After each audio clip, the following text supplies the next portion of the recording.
하나님, 어디를 둘러보아도 참 우리의 마음을 시원하게 해주는 소식이 없고 오히려 우리를 더 곤비하게 하고 낙심하게 만드는 소식들이 가득합니다. 그러나 이런 세상 속에 살면서도 우리가 세상 사람들과 달리 하나님의 은혜로 영적인 귀가 열리어서 하나님의 말씀을 통하여 참 복음의 소식을 듣게 해주셔서 참으로 감사를 드리옵나이다. 우리가 이 세상에 허망한 인생을 살다 끝날 것들이 아니요 저 천국의 영원한 소망을 바라보며 사는 복된 자들임을 기억하게 해주시기를 원하옵나이다. 우리에게 그런 은혜를 주신 하나님을 기억하며 우리가 이 자리에 나와 주님께 기도드리고 주님의 이름을 찬양하오며 주의 음성 듣기를 원합니다. 주님, 우리 가운데 함께하여 주시사 예배 가운데 은혜를 베풀어 주시기를 간절히 기도드리옵나이다. 우리 마음속에 있는 모든 삐뚤어진 것들과 죄악되고 추잡한 것들을 주님 앞에 회개합니다. 우리 스스로는 죄인 줄도 모르고 그렇게 살아왔고 또 죄인 줄 알려주셔도 자꾸 그 죄를 반복해서 짓는 죄인임을 주님 앞에 고백드리옵나이다. 우리의 있는 모습 그대로 처치하지 마시고 하나님의 놀라운 자비로 우리의 모든 허물을 덮어주시기를 기도드리옵나이다. 또한 우리가 계속해서 짓는 이 죄의 사슬에서 완전히 자유케 되어 하나님을 온전한 마음으로 즐거이 섬기는 거룩한 백성 되게 해주시기를 기도드리옵나이다. 하나님, 코로나로 인하여서 많은 이들이 경제적으로 또 심적으로 육체적으로 답답한 세월을 지내고 있습니다. 이 한국과 전 세계에 긍휼을 베풀어 주시사 이 세계적인 질병 속에서 우리를 속히 구하여 주시기를 기도드리옵나이다. 또 중국과 일본 또 우리나라에도 많은 비로 인하여서 피해를 입은 사례가 너무나도 많이 있습니다. 주께서 우리를 긍휼히 여겨 주시사 이 비들을 멈추게 하시고 참 적당한 강우량으로 우리가 쾌적하게 생활할 수 있게 은혜 주시기를 원합니다. 홍수로 인하여서 집이 다 떼내려가고 그동안 모았던 모든 것들을 잃어버려 망연자실하고 참 삶에 아무 소망도 없는 많은 이재민들 주님께서 불쌍히 여겨주시기를 기도드리옵나이다. 또한 하나님, 우리가 이러한 상황 속에서 더욱 하나님의 이름을 부르게 하여 주시기를 원합니다. 우리가 주께서 주신 만물을 얼마나 해쳤는지 또 하나님의 뜻대로 만물을 다스리지 않았는지를 회개하게 하여 주시옵고 지금이라도 정말 하나님께서 주신 이 아름다운 자연을 회복시키고 주님의 뜻대로 가꿀 수 있는 은혜 주시기를 기도드리옵나이다. 무엇보다 하나님께서 우리에게 영혼을 주시고 우리에게 육신을 주셨사오니 우리에게 주신 이 전 인격을 하나님이 기뻐하신 대로 거룩하고 아름답게 가꾸는 우리들이 되게 해주시기를 원합니다. 예수님의 이름으로 기도드립니다. 아멘. 이 시간 이사야서 9장 말씀 함께 보겠습니다.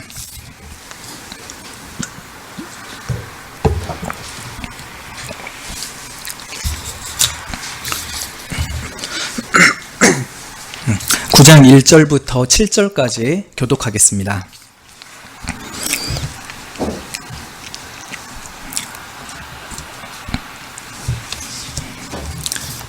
9장 1절부터 7절까지입니다. 마지막 절은 함께 읽겠습니다. 전에 고통하던 자에게는 흑암이 없으리로다. 옛적에는 여호와께서 수블론 땅과 납달리 땅으로 멸시를 당케 하셨더니 후에는 해변길과 요단 저편 이방의 갈릴리를 영화롭게 하셨느니라.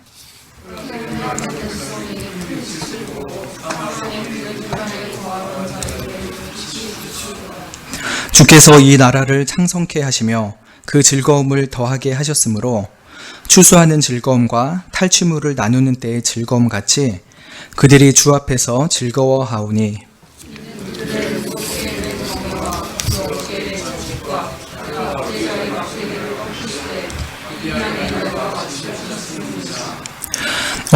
어지러이 싸우는 군인의 갑옷과 피 묻은 복장이 불의 섭같이 살라지리니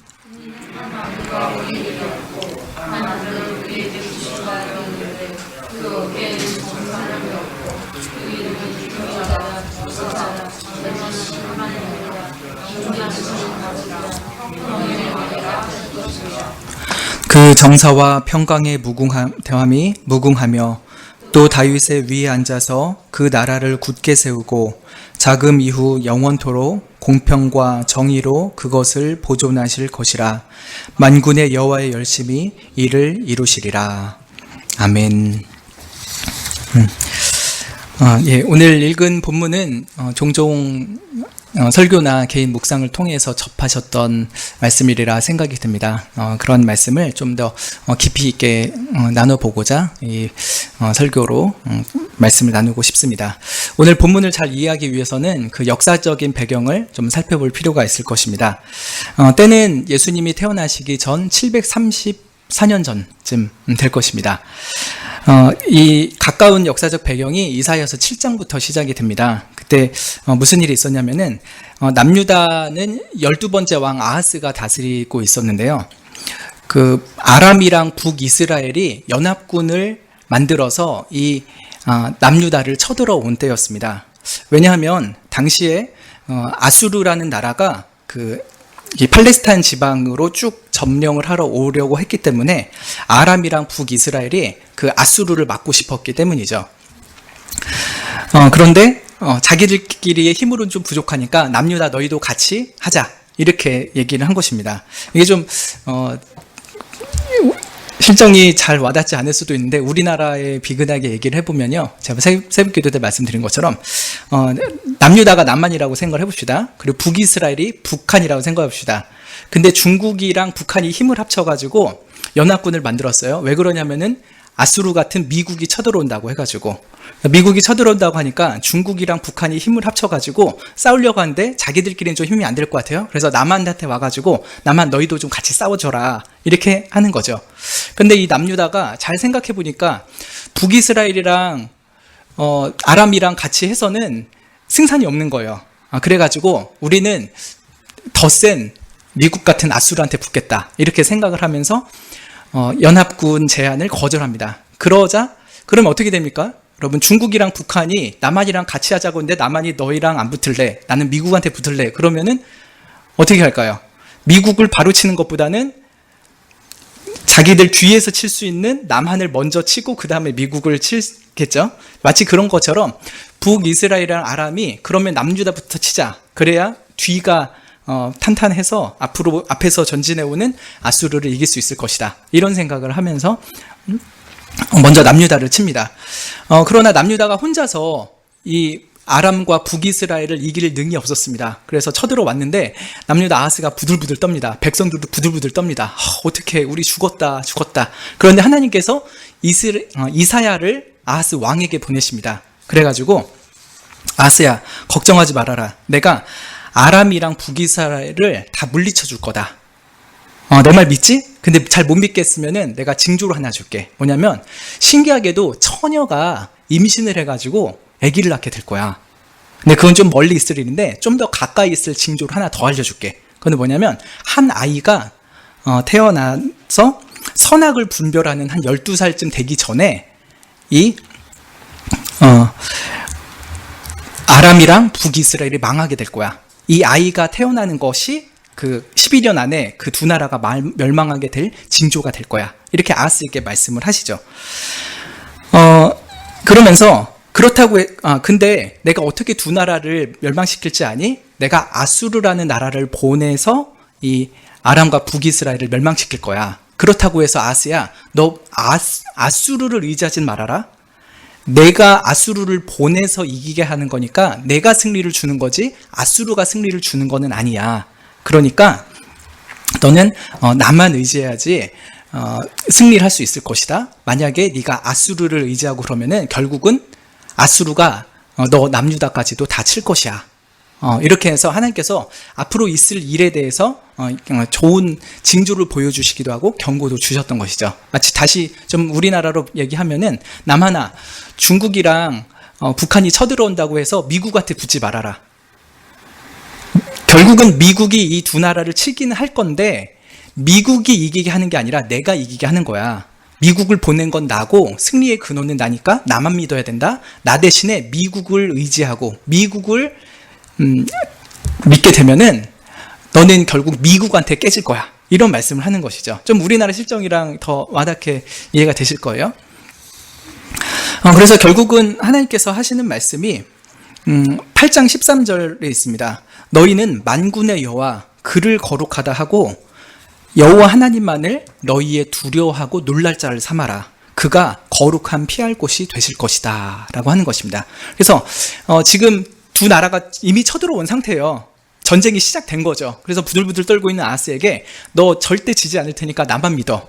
아수르도 의지하지 말고 나만 의지해야 된다. 내가 피할 곳이니까 나만 믿어라. 걱정하지 말아라. 이렇게 여러모로 징조까지 주시면서 다 말씀하신 거예요. 그런데도 아하스가 지금 마음속에 나는 그래도 하나님 안 믿을 거지롱, 나는 아수르한테 붙을 거지롱, 이런 마음을 가지고 계속 있는 것입니다. 그래서 하나님께서 이런 아하스에게 또 아하스랑 비슷한 마음을 갖고 있는 이 남유다 사람들에게 한 가지 말씀을 하십니다. 8장에 여호와의 백성은 마땅히 여호와의 율법과 증거의 말씀을 쫓아야 된다. 대신에 신접한 자들, 점쟁이들 찾아가 가지고 우리나라가 어떻게 해야 이깁니까? 이런 말을 묻는 자들은 다 망할 것이다 라고 하는 거죠. 하나님께서 이사야를 통해서 분명히 다 계시를 해주셨잖아요. 승리의 방법은 여호와를 믿는 것이라는 걸 다 알려주셨습니다. 근데 그것을 무시하고서 점쟁이 찾아가고 죽은 영혼들 불러다가 미래를 알려달라고 하는 짓 하면은 너희 나라에 흑암과 고통밖에 없을 것이다. 이렇게 말씀하는 것이죠. 이 말씀을 좀 같이 읽어보겠습니다. 8장 20절부터 22절까지 한번 읽어보겠습니다. 8장 20절부터 22절 시작. 마땅히 율법과 증거의 말씀을 좇을지니 그들의 말하는 바가 이 말씀에 맞지 아니하면 그들이 정령이 아침빛을 보지 못하고 이 땅으로 헤매며 곤고하며 줄일 것이라. 그 줄일 때에 번조하여 자기 왕 자기의 하나님을 저주할 것이며 위를 쳐다보거나 땅을 굽어보아도 환난과 흑암과 고통의 흑암뿐이리니 그들이 심한 흑암 중으로 쫓겨 들어가리라. 하나님께서 나만 믿으라 그리고 내 말씀만 쫓으라 라고 했는데 그렇게 하지 않는 자는 아침 빛을 보지 못한대요. 그리고 아주 고통스러운 어둠 속에서 살 것이라 라고 말씀하는 것입니다. 어린이들은 캄캄한데 좋아하나요? 무섭죠. 일단 무섭습니다. 어른 되면은 캄캄한 게 무섭지는 않은데 좀 불편하죠. 그래가지고 어떻게든 불을 만들어서 환하게 지내려고 합니다. 그런데 이스라엘에게 불순종의 징계로 주실 그 흑암은 한 치 앞도 보이지 않는 아주 깜깜함입니다. 아주 큰 해를 입을 것이고 많은 사람이 죽어나가게 될 그런 흑암과 같은 시대를 지내게 될 것이라 라고 말씀하는 것이죠. 이것이 바로 오늘 그 9장 본문에 대한 간단한 배경이 됩니다. 하나님께서 이 8장 후반부에서는 사망의 흑암을 당할 것이다. 그러니까 나만 믿어라 이렇게 경고를 해주셨죠. 그런데 오늘 읽은 9장 초반부에서는 장차 큰 빛을 주실 것이라는 소망의 말씀을 주십니다. 이거는 이스라엘이 뭔가 잘해서 그런 게 아니라요. 하나님께서 전적인 은혜를 베풀어 주시기 때문에 일어날 큰 반전이죠. 1절에 보면은 전에 고통하는 자에게는 흑암이 없으리로다 라고 하죠. 옛날에는 흑암의 고통 속에서 살고 있던 자들에게 이제는 그 고통을 다 지워주시겠다 라고 하죠. 또 옛적에 여호와께서 스불론 땅과 납달리 땅으로 멸시를 당하게 하셨는데 후에는 해변길과 요단 저편 이방의 갈릴리를 영화롭게 하셨다라고 합니다. 스불론 땅과 납달리 땅이 어딜까요? 북이스라엘에서도 맨 북쪽입니다. 그러니까 북한에서도 제일 그 중국과 접경에 되어 있는 그런 곳이죠. 그런데 주로 이스라엘에 강대국들이 쳐들어올 때는요 북쪽에서 많이 옵니다. 아수르도 북쪽에서 오고 바벨론도 북쪽에서 쳐들어오거든요. 그러니까 지금으로 치면 뭐 중국 쪽에서 먼저 쳐들어오고 저 러시아 쪽에서 먼저 쳐들어오는 것과 같은 거예요. 그러니까 그 북한의 북쪽에 사는 사람들은 굉장히 먼저 고통을 당하고 전쟁이 끝나고 이제 그 적군들이 철수할 때까지 가장 길게 고통을 당하겠죠. 그 이스라엘의 가장 북쪽에 있던 땅이 이 스불론과 납달리 땅이었습니다. 그런데 하나님께서 그 스불론 땅과 납달리 땅이 멸시를 당하게 했었지만, 즉 적군들에 의해서 큰 해를 당하게 할 것이지만 나중에는 그런 멸시를 거두시고 영화롭게 해주신다라고 말씀합니다. 실제로 이 이사야가 이런 예언을 한 지 얼마 안 돼가지고 아수르의 왕 디글랏 빌레셀이 이 북이스라엘로 쳐들어옵니다. 그래가지고 이온, 야누아, 게데스, 하솔, 길르앗, 갈릴리, 납달리 온 땅을 다 점령하고 그 백성을 사로잡아서 아수르로 끌고 갑니다. 그런 일이 그 이사야가 예언한 지 몇 개월 후에 일어나게 되는 것이죠. 이렇게 고통을 받는 땅이지만 언젠가는 하나님께서 그 땅을 영화롭게 하시겠다라고 말씀을 하십니다.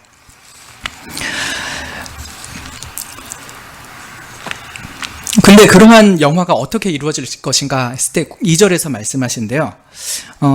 여호와의 심판으로 인해서 흑암의 고통 속에 살던 백성들이 하나의 큰 빛을 보리라고 말씀하십니다. 그리고 그 빛이 사망의 그늘진 땅에서 살던 사람들에게 비칠 것이라 라고 말씀하죠. 하나님께서 한 빛을 약속해 주십니다. 그래서 어둠 속에 있던 자들에게 그 빛을 보여주시겠다 약속을 하시죠.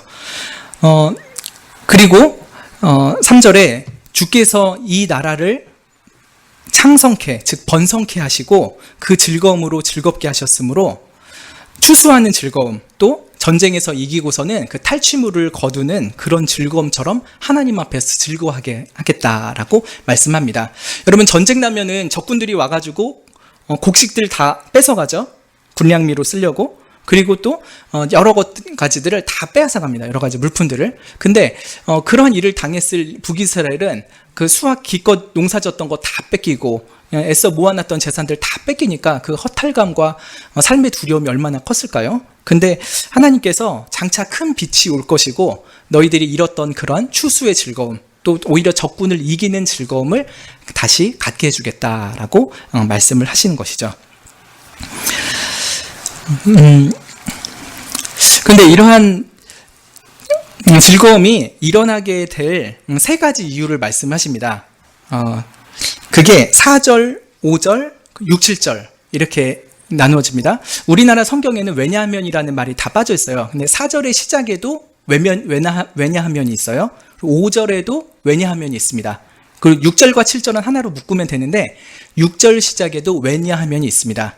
그래서 3절에 있을 큰 즐거움, 이스라엘 백성들이 다시 큰 빛 가운데 얻을 즐거움의 이유가 무엇인가를 세 가지로 말씀을 하게 되는 것이죠. 첫 번째는 4절에 있는데요. 메시아가 그들의 모든 멍에와 채찍과 막대기 속에서 구원해 주실 것이기 때문이라고 합니다. 이는 장차 오늘 큰 빛이 그들의 무겁게 맨 멍에를 꺾어주고 그들의 어깨를 후려치던 채찍을 다 꺾어준다는 거예요. 또 앞자자의 막대기도 꺾을 것이다 라고 말씀합니다. 그날의 승리가 얼마나 클지 옛날에 있었던 한 사건을 회상시켜줍니다. 뭐냐면 옛날에 미디안이라는 나라가 사사시대 때 이스라엘을 쳐들어왔었죠. 그때 기드온과 300용사가 고작 300명 정도밖에 안 되는 사람이 미디안의 대군을 물리치는 일이 있었습니다. 횃불 속에다가 빈 항아리 속에다가 횃불을 넣어갔죠. 그래서 그 적군들에게 밤에 기습을 해가지고 그 항아리를 딱 깨뜨립니다. 불을 들고서 나팔 소리를 크게 붑니다.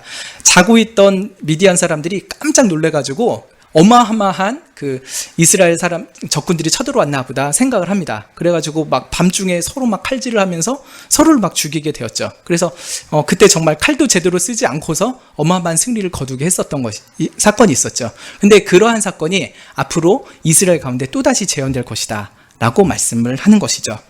메시아가 큰 빛이 줄 완전한 해방과 구원의 역사를 말하고 있습니다. 그래서 그들이 즐거워할 것이라 라고 하는 것이죠. 두 번째로 큰 빛 때문에 즐거워야 될 이유는 완전한 승리로 말미암는 평화 때문에 그렇습니다. 5절을 보시면 어지러이 싸우는 군인의 갑옷과 피 묻은 복장이 불에 섭같이 살라질 것이다 그러죠. 어지러이 싸우던 군인들의 갑옷이 다 불탈 거예요. 그리고 그들이 입었던 피 묻은 옷들도 다 불탈 겁니다. 이거는 전쟁이 완전히 다 끝나는 때를 말하고 있는 것이죠. 그리고 다시는 그런 전쟁의 군장을 입지 않고 또 다른 전쟁이 없는 완전한 평화가 있을 것이기 때문에 이스라엘이 즐거워할 것이라 라고 말씀을 하는 것입니다. 이제 세 번째로 즐거워할 이유가 있는데 이 6, 7절이 가장 중요한 말씀이 되겠죠. 큰 빛이 누구를 의미하느냐 했을 때 바로 한 아기로 태어날 하나님을 의미합니다. 잘 아시는 바와 같이 메시아를 말하고 있는 것이죠. 6절에 이는 한 아기가 우리에게 낳고 한 아들을 우리에게 주신 바 되었다라고 합니다. 근데 이 아기가 좀 특별한 아기이죠.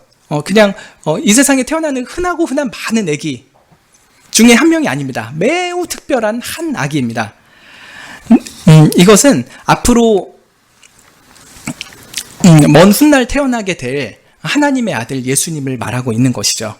그 한 아기가 우리에게 태어날 것이다 라고 말합니다. 근데 여러분 보면 한 아기가 우리에게 낳고라고 그러잖아요. 과거 이미 이루어진 일처럼 표현이 되어 있죠. 그런데 이제 히브리어에서 이런 식의 표현이 많이 있습니다. 무엇이 어떤 미래에 있을 일이 반드시 이루어진다면은 그것을 이미 이루어진 과거일처럼 표현하는 때가 많아요. 예를 들어서 요새 제가 머리가 많이 빠져서 고민인데 김영승의 머리가 엄청나게 많이 새로 났다 이렇게 말하면요, 앞으로 머리가 많이 날 것이 너무나도 확실하기 때문에 이미 났다라고 표현하는 것과 그런 비슷한 겁니다. 제가 무슨 약품을 뿌렸는데 이 약품을 뿌리면 머리가 반드시 났다, 이렇게 하는 것은 앞으로 일어날 일이지만 반드시 이루어질 것이기 때문에 이미 이루어진 과거일처럼 표현하는 것이에요. 그래서 한 아기가 우리에게 낳다라고 했을 때 그 이사야 당시에 있었던 한 아기 얘기하는 게 아니라요, 앞으로 반드시 태어날 한 아기를 말하고 있는 것이죠.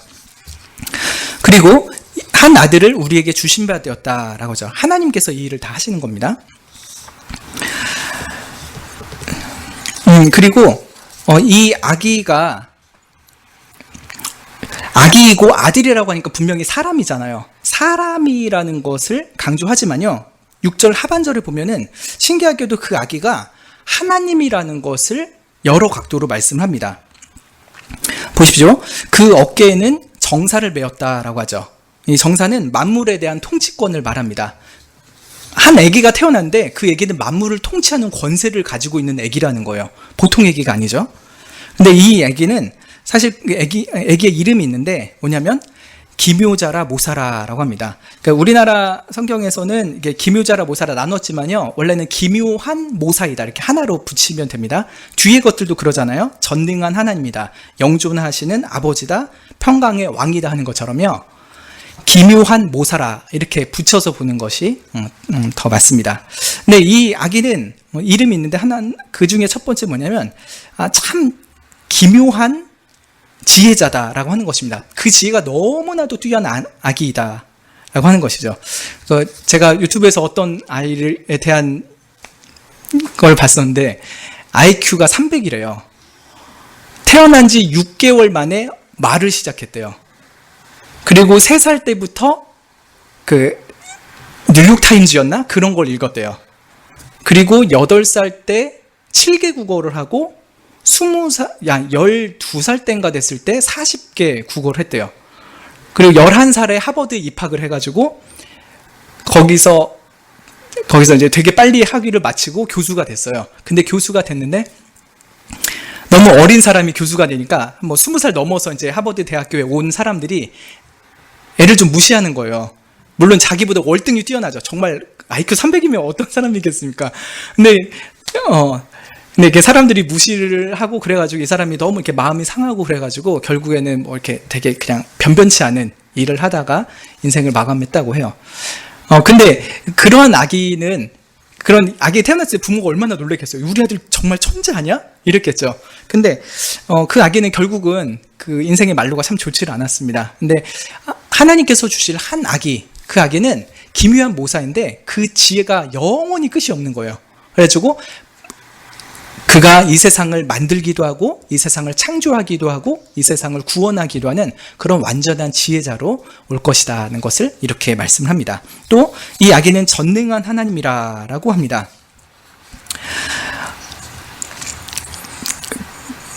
원래는 하나님이시라는 거예요. 근데 이 하나님이 아기로 오신다라고 하는 거죠. 뒤집어서 말하면은 이 아기는 사실은 신이라는 거예요. 신이 아기로 태어난 그런 존재라고 하는 것이죠. 근데 이 신은 전능하신 하나님이라고 하죠. 그가 원하는 모든 것들을 그의 가장 최상의 지혜와 방식대로 이루고 성취해내는 그런 전능한 하나님이 이 아기로 태어났다라고 말합니다. 또 영존하시는 아버지라고 합니다. 아기로 태어났는데 사실은 아버지래요. 모든 세상을 창조한 아버지이기도 하고요. 모든 죄인들을 구원하는 구원의 아버지이기도 합니다. 또 네 번째로는 평강의 왕이라고 하죠. 이건 샬롬의 왕이라고 할 수 있는데 하나님과 죄인 사이를 화목하게 하고 또 죄인과 죄인 사이에 모든 불화와 싸움들을 종식시켜주는 그런 진정한 평강의 왕이 이 아기로 태어날 것이다 라고 말씀을 하고 있는 것입니다. 네, 이 아기가 이름은 이렇게 몇 가지로 나눠지는데 이 아기가 통치하는 방식 또한 매우 놀랄 것입니다. 이제 아기가 성인이 돼가지고 그 나라를 통치하게 될 때 7절을 보면은 그 정사와 평강의 더함이 무궁하다라고 합니다. 그의 통치 그리고 그가 다스리는 평화가 영원 무궁할 거라는 거예요. 온 우주에 미치고 영원히 계속될 것이다 라고 말하고 있는 것이죠. 시간적으로도 무한하고 공간적으로 무한한 그런 완전한 통치와 평강을 주는 그러한 왕으로서 살 것이다 라고 말합니다. 또 두 번째로는 다윗의 위에 앉아서 그 나라를 굳게 세울 것이라 라고 합니다. 다윗의 위에 앉는다는 것은 다윗의 언약대로 다윗의 왕가에서 태어날 것이라 라고 하는 것이죠. 그리고 그 다윗의 왕좌에 앉아서 온 자신의 나라를 굳게 세울 것이라 라고 말합니다. 자신에게 도전하는 여러 악한 세력들을 모두 물리치고 하나님의 나라를 굳게 세울 존재가 바로 이 아기로 태어날 것이라 라고 하죠. 또 세 번째로는 이 메시아의 통치의 특징은 자금 이후 영원토록 공평과 정의로 그것을 보존한 것이라 했습니다. 하나님의 나라가 영원한 공평의 나라이고 영원한 정의의 나라가 될 것이라는 것을 이렇게 알려주는 것이죠. 그리고 이러한 한 아기가 태어나서 그 다윗의 나라가 예표하던 하나님 나라를 이룰 것을 보증해 주시는 말씀합니다. 7절 끝에요. 만군의 여호와의 열정으로 만군의 여호와의 열심히 이를 이루리라 라고 말씀하죠. 여러분 주변에서 내가 이거 해줄게, 내가 이거 좋은 것 해줄게 이렇게 약속은 하지만 결국은 안 지키는 일을 여러 번 겪어보셨죠. 어렸을 때는 부모님으로부터 그런 일을 겪으셨을 거예요. 은수가 벌떡 일어나서 저를 손가락질하는데 네, 아무리 잘해주려고 가장 좋은 걸 주려고 해도 능력이 부족하거나 또 마음이 바뀌면은 해주지 못하잖아요. 또 친구들한테도 여러분 그런 일을 당하셨을 수도 있고 또 직장에서 또 주변 사람들로부터 그런 일을 당한 일이 있을 것입니다. 그러나 하나님께서는요 아주 좋은 약속, 최고의 약속을 주셨잖아요. 너희 어둠 속에 거하는 자들에게 큰 빛을 주겠다. 그리고 한 아기가 태어날 건데 그는 바로 하나님이다. 내가 나의 아들 예수를 너희에게 인간으로 보낼 것이다. 이런 약속을 주시는데 그것을 반드시 이루어 줄 것이라 라고 말씀합니다. 만군의 여호와의 열심으로 이것을 이루겠다 라고 약속을 하시니 그것은 반드시 이루어지고야 말 것입니다. 그래서 앞으로 일어날 일인데도 한 아이가 낳다, 우리에게 주셨다 이런 식으로 표현을 할 정도로 하나님은 반드시 그 일을 이루실 겁니다. 그런데 여러분 왜 하나님께서 굳이 인간으로 태어나셔야 했을까요? 왜 하나님께서 그냥 하나님인 채로 우리에게 나타나셔서 우리에게 구원해 주실 수도 있을 텐데 그러지 아니하시고 아기로서 한 아들로서 이 땅 가운데 태어나셨을까요? 왜 하나님이 자신이 그대로 나타나지 않으시고 인간이 되어서 우리에게 나타나신다고 하는 것일까요? 오늘 설교에서 이것이 가장 핵심이 될 것입니다. 왜 전능하신 하나님이 한 아기로 나셨는가? 라고 하는 것이죠.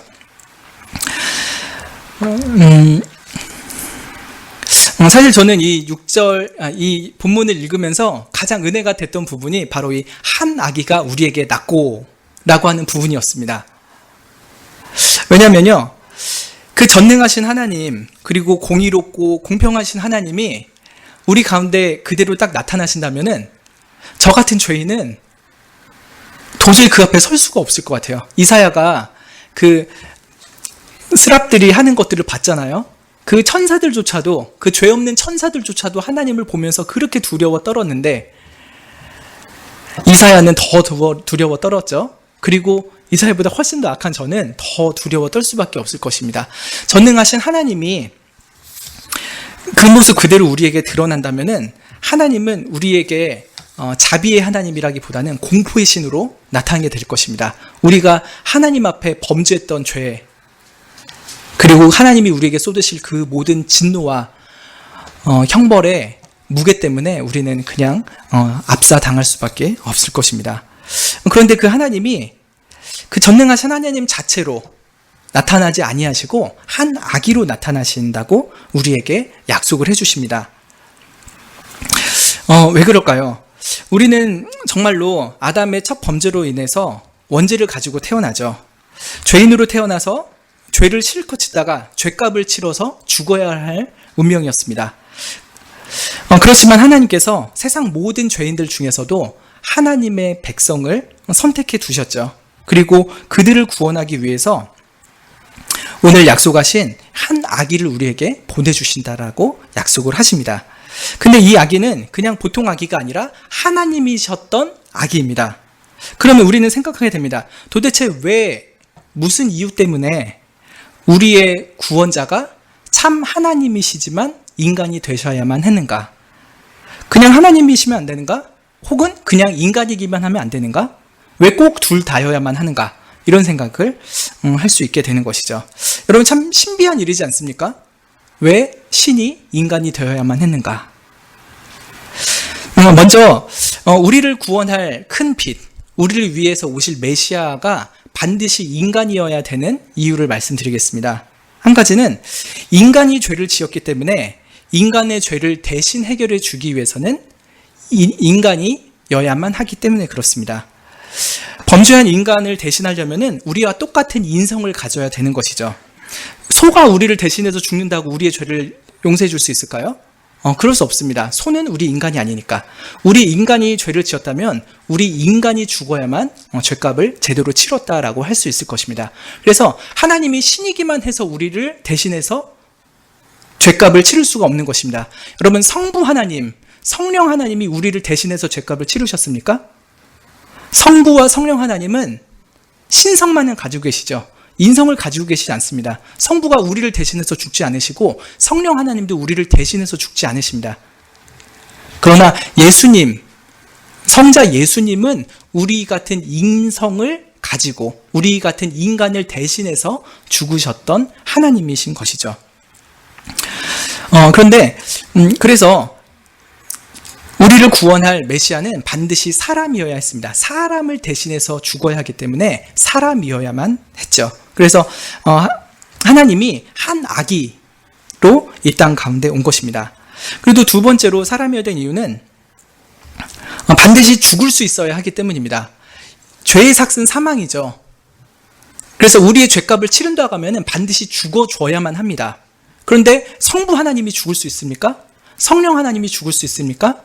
예수님조차도 인간의 몸을 입기 전에는 생명 자체이신 분이기 때문에 죽을 수 없습니다. 그러나 예수님께서 인간과 같이 대심으로 말미암아 우리를 대신하여 죽임을 당할 수가 있게 되신 것이죠. 그래서 피 흘림으로만 말미암아 사함이 있기 때문에 피를 흘리기 위해서 예수님이 피와 살을 가진 인간의 모습으로 태어나신 것입니다. 그런데 이 메시아가 사람이기만 하면 안 됩니다. 사람 중에서도 완전히 의로운 인간이어야만 합니다. 아무 인간이 죽는다고 해서 내 죄를 대신 사해 줄 수 있을까요? 그러지 않을 것입니다. 그는 그의 죄 때문에 죽을 뿐이지 그의 죽음 때문에 나를 대신 살릴 그런 공로를 가지고 있지는 못할 것입니다. 그런데 메시아는 그냥 사람이 아니라 완전히 의로운 사람으로 이 땅 가운데 태어났습니다. 우리는 아담의 원죄를 가진 자로 태어났지만요. 앞으로 오실 한 아기는 성령으로 말미암아 매우 독특한 임신 과정을 겪게 될 것입니다. 남녀가 사랑을 나누는 그 보통 평범한 생육이 아니라 성령께서 남자를 경험하지 않은 처녀가 아기를 갖게 하는 아주 신비한 방식으로 낳게 하신 것이 바로 우리 예수님이시죠. 그래서 성령이 동정녀 마리아에게 역사를 하여서 원죄 없이 예수님이 아주 원죄 없는 완전히 무결하신 분으로서 이 땅 가운데 태어날 수 있었습니다. 그리고 예수님은 자라시면서 율법의 모든 요구를 완전히 다 순종하셨습니다. 그래서 인간일 뿐만 아니라 완전히 의로우신 인간, 태어날 때부터 의롭고 영원히 그 사시는 동안에 완전히 하나님의 율법을 지킨 유일한 인간으로서 이 땅 가운데 사셨던 것이죠. 예수님께서 이렇게 인간으로 태어나셔서 우리를 대신 죽으신 것은 의인으로서 불의한 우리들을 대신해서 죽으셨던 것입니다. 그래서 예수님이 메시아로서 이 땅 가운데 인간으로 태어나신 이유는 인간을 대신해서 죽기 위함이고, 또 합당한 희생 제물이 되기 위해서는 완전히 순결한 인간이어야 하기 때문에 이 세상에 그런 모습으로 태어나신 것이죠. 두 번째로, 그러나 이 예수님은 그냥 인간이기만 한 것이 아니었습니다. 근본적으로는 하나님이셨습니다. 왜 하나님이어야만 했는가? 그냥 인간만이 아니라 왜 하나님인 분이 우리를 대신해서 죽어야 하는가?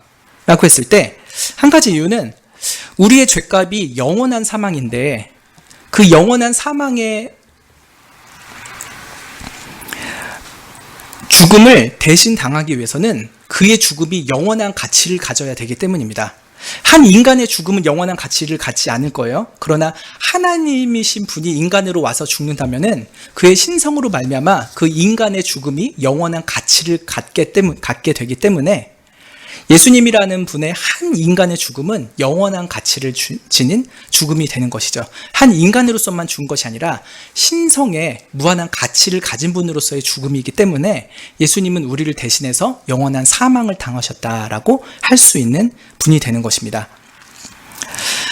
그래서 온 피조물이 죽어도 우리 여러분 한 사람 한 사람을 구원할 수 없었을 거예요. 그러나 하느님이셨던 분이 그의 영원한 가치를 인간으로서 품고 오셨기 때문에 그의 죽음이 우리에게 영원한 사망에 대한 값을 대신 치를 수 있게 된 것이었습니다. 그래서 예수님이 죽으셨던 기간은 고작 3일밖에 안 됐지만 그 3일은 우리가 겪은 영원한 사망의 가치와 버금가는 것이었던 것이죠. 그래서 우리는 그냥 한 인간이 죽은 것이 아니라 하나님이 주신 영원한 가치를 가지고 그 생명을 잃었기 때문에 우리를 대신한 영원한 사망을 당하였다라고 하는 것을 확신할 수 있게 되는 것입니다. 또 두 번째로는 그가 죽음으로만 끝난 것이 아니라 생명으로 다시 부활해야 했기 때문입니다. 인간이 자기를 스스로 살릴 수는 없죠. 그러나 예수님은 하나님이시기 때문에 잠시 인간으로서 죽으셨지만 영원한 생명으로 다시 부활하게 하신 것이었습니다. 그저 사람에 불과했다면 죽음에서 헤어나올 수 없었을 것이죠. 영원한 사망에 갇혀 있었을 것입니다. 그러나 예수님은 참 하나님이시기 때문에 자신의 생명의 능력으로 모든 사망 권세를 물리치시고 파하시고 생명의 주로 부활하신 것입니다. 그래서 우리에게 올 큰 빛은 전능한 하나님이기도 하지만 동시에 한 아기로 태어나는 분이어야만 했던 것이죠. 이 놀라운 구원의 신비를 이 이사야서 9장 6절에서 우리에게 이렇게 말씀해 주신 것입니다. 실제로 이 이사야의 예언이 있은 후에 730여 년 후에 한 아이가 태어났습니다. 다윗의 동네였던 베들레헴이라는 작은 산골 마을에서 한 아기가 태어났습니다. 그리고 그의 부모는 천사의 가르침을 따라서 그 아이의 이름을 예수라고 붙였습니다. 이 아이는 참 귀한 아이구나. 이 아이가 나를 구원할 것이고 온 세상에 주의 택하신 죄인 백성들을 구원하실 것이구나 하면서 이 부모는 그 아기 예수를 안고서 하나님을 찬양했을 것입니다. 그때 천군 천사가 함께 찬양을 했습니다. 그리고 그 소식을 들었던 주변에 있던 목자, 그리고 더 멀리서부터 왔던 동방의 박사들까지 와서 이사야서에서 예언되었던 이 아기의 탄생을 그렇게 기뻐하고 하나님을 높여 찬양을 했던 것이죠. 근데 이 아이가 이제 자라서 어느덧 성인이 되었습니다. 한 30살쯤 되었을 때 세례 요한에게 가서 세례를 받았죠. 그리고 마귀로부터 시험을 다 이겼습니다. 그리고 나서 갈릴리 동네로 갔죠. 여러분, 예수님이 태어난 곳은 아까 말씀드린 대로 어디입니까? 베들레헴이죠. 근데 예수님이 유년기와 청소년기, 청년기까지 보낸 곳은 어디입니까? 갈릴리의 나사렛입니다.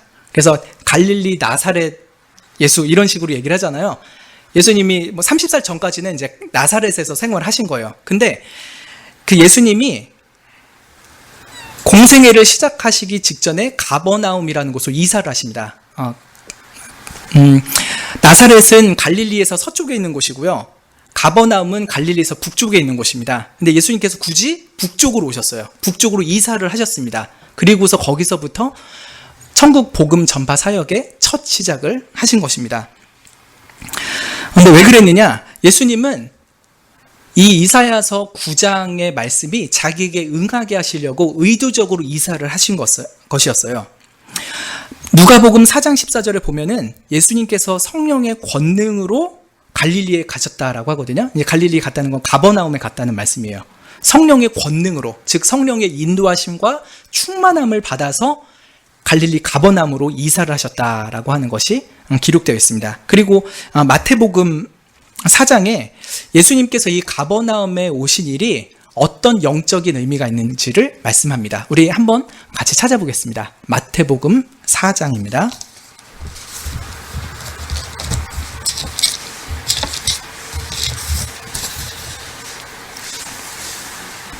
마태복음 4장 12절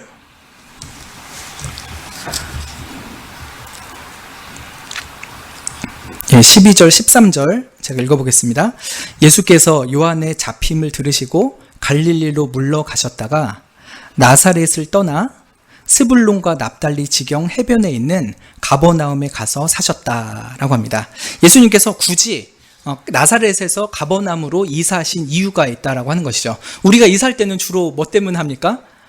우리의 어떤 개인적인 필요, 가정적인 필요 때문에 그렇죠. 혹은 뭐 부동산밖에 돈 크게 벌 수 있는 게 안 남았으니까 좀 한몫 잡아보려고 이사를 하기도 하죠. 근데 예수님께서 나사렛에서 가버나움으로 이사하신 이유가 있습니다.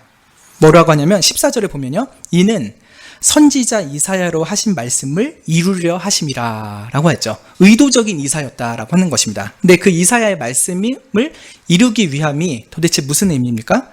15절 16절 우리 같이 읽어보겠습니다. 시작. 스불론 땅과 납달리 땅과 요단강 저편 해변길과 이방의 갈릴리여, 흑암에 앉은 백성이 큰 빛을 보았고 사망의 땅과 그늘에 앉은 자들에게 빛이 비추었도다 하였느니라. 예, 아까 저희가 읽었던 이사야 9장 말씀이 이 마태복음 4장에서 예수님에 의해서 정확히 성취되는 것을 우리가 방금 읽었습니다. 예수님께서 가장 멸시당하고 고통받았던 그 이스라엘의 북쪽 갈릴리 마을이었습니다. 그곳으로 더 북쪽으로 가셨던 이유는 무엇이냐면 생명의 빛을 밝히 드러내시기 위함이었습니다. 예수님이라는 온 세상의 생명의 빛을 밝히 비추실 첫 시작 지점으로 가버나움을 선택하시고 거기에 오신 것은 이 이사야의 예언을 이루기 위함이었죠. 그래서 이 갈릴리의 북쪽 땅은 더 이상 죽음의 땅, 어둠의 땅이 아닙니다. 생명의 땅이고 빛이 가득한 땅이 되는 것이죠. 예수님께서 이 가버나움에 오셔서 앞으로 자신이 이루실 구원이 무엇인가를 구체적으로 보여주십니다. 아까 이사야 9장 4절에 그들이 무겁게 맨 멍에 어깨에 채찍, 압제자의 막대기를 꺾으신다라고 했었잖아요. 근데 그것이 가깝게는 아수르나 바벨론에게 핍박당하고 또 포로되었던 이스라엘을 돌이키신다라고 하는 말씀이 됩니다. 어떤 정치적인 해방을 말하는 것이죠. 그렇지만 궁극적으로는 예수 그리스도께서 이루실 사단과 죄와 사망으로부터의 구원을 말씀하고 있는 것이었습니다.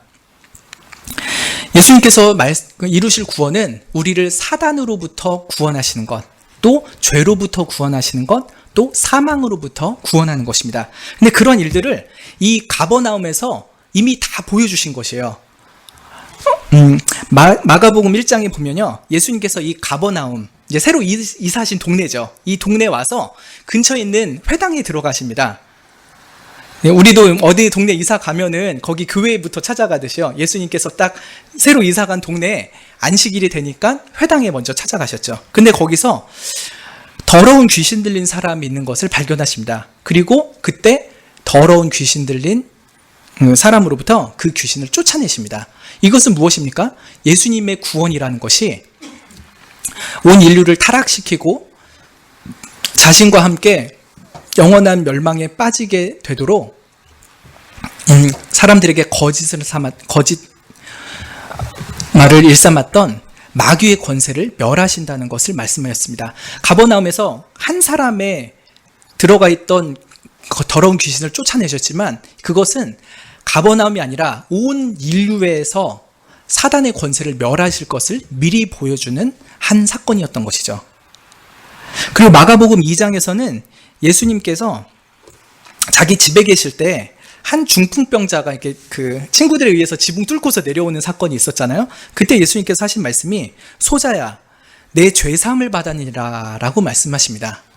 예수님은 가버나움의 자기 집에서 그 한 중풍병자의 근본적인 문제였던 죄를 용서해 주시지만 이것은 장차 온 세상의 죄의 문제를 해결해 주실 것이라는 것을 보여주시는 사건이었죠.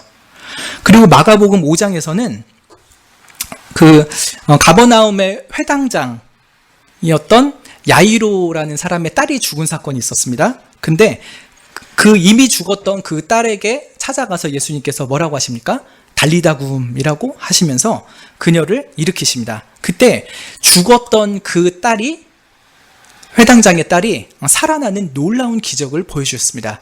이것은 예수님께서 가버나움의 한 소녀의 죽음의 문제를 해결하시는 것을 보여주신 거지만 장차 온 인류의, 특별히 하나님께서 선택하신 백성들의 죽음의 문제를 완전히 해결하시고 우리의 마지막 원수되었던 사망을 물리쳐 주실 것이라는 것을 분명히 보여주는 사건이었죠. 그래서 예수님께서 굳이 가버나움이라는 그 촌동네, 그 작은 그 낙후된 곳, 그곳으로 이사하신 이유는 이사야에게 주신 이 말씀에 큰 빛으로 드러나시기 위함이었습니다. 그리고 한 아기가 사실은 전능하신 하나님이었기에 사람만으로서도 혹은 하나님으로만으로도 되지 않는 그 일을 참 하나님이시자 참 인간으로 태어나신 예수님이 우리를 구원하시는 그 역사가 있을 것을 이렇게 실현하시는 것이었던 것이죠. 그래서 예수님이 이사야서 9장 7절에 말씀하셨던 그 다윗의 나라, 즉 앞으로 올 영원한 그리스도의 나라, 완전한 의와 평강과 희락의 나라가 이렇게 참 하나님이시지만 인간으로 오실 예수님에 의해서 이루어진다는 것을 우리는 성경 속에서 분명히 확인을 하게 되었습니다. 여러분, 이 전능하신 하나님이 한 아기로 우리 가운데 태어나지 않았다면은 우리는 하나님이라는 존재가 너무나도 부담스럽고 너무나도 공포스러운 존재였을 것입니다. 그의 공평과 그의 정의가 오히려 우리를 죽이고 우리를 절망케 하고 영원한 지옥으로 떨어뜨리는 것이 되었겠죠. 그렇지만 그 전능하신 하나님께서 겸손히 자기를 낮추시사 한 인간으로 태어나셨습니다. 그리고 우리를 대신해서 우리의 모든 죄를 대신 짊어지시고 우리의 죄 문제를 해결해 주셨습니다. 그리고 사단의 권세를 물리치시고 우리의 죄 문제를 다 해결하시고 급기야 마지막 원수되었던 사망까지도 다 물리쳐 주시는 그 일을 2000년 전에 가버나움이라는 곳에서 다 보여주셨던 것이죠. 여러분, 2000년 전에 가버나움 땅으로 이사했던 그 한 청년, 사실은 하나님이지만 한 아기로 태어났던 그 청년 예수로 말미암아 우리가 영원토록 헤어나올 수 없었던 그 사단의 굴레로부터, 또 죄의 속박으로부터, 사망의 멍에로부터 완전히 자유케 되는 은혜를 입었습니다. 이 모든 것을 이루신 것은 바로 만군의 여호와의 은혜로운 열심입니다. 매우 은혜로운 열심입니다. 그 하나님이 그 자비와 은혜로서 모든 열심을 다해서 이사야가 예언한 지 700년 후쯤에 예수님이 정말로 태어나게 하셨고, 그 예수님이 우리를 위해 태어나시고 죽으시고 다시 살아나심으로 말미암아 우리가 참된 구원의 복을 누리고 살고 있습니다. 여러분, 이사야에게 주셨던 이 예언이 우리 가운데 이미 이루어졌음을 인하여서 하나님을 영원토록 찬양하고 그 예수님만을 우리의 인생의 유일한 빛으로 붙잡고 사는 복을 누리게 되면 좋겠습니다. 기도하고 마치겠습니다.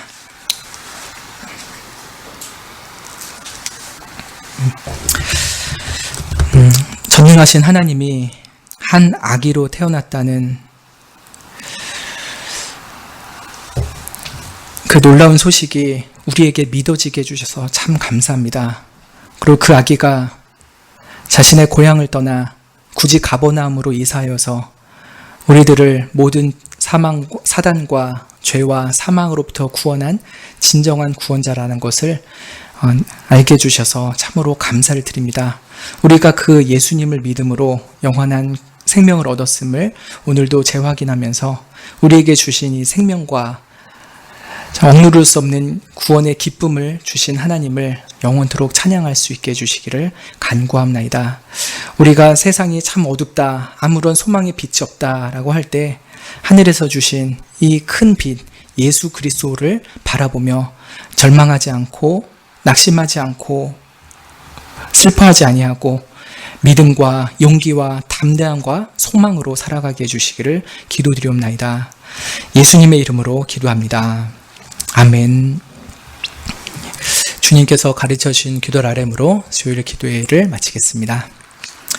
하늘에 계신 우리 아버지여, 이름이 거룩히 여김을 받으시오며 나라의 임하옵시며 뜻이 하늘에서 이룬 것 같이 땅에서도 이루어지이다. 오늘날 우리에게 일용할 양식을 주옵시고 우리가 우리에게 죄 지은 자를 사하여 준 것 같이 우리 죄를 사하여 주옵시고 우리를 시험에 들게 하지 마옵시고 다만 악에서 구하옵소서. 대개의 나라와 권세와 영광이 아버지께 영원히 있사옵나이다. 아멘.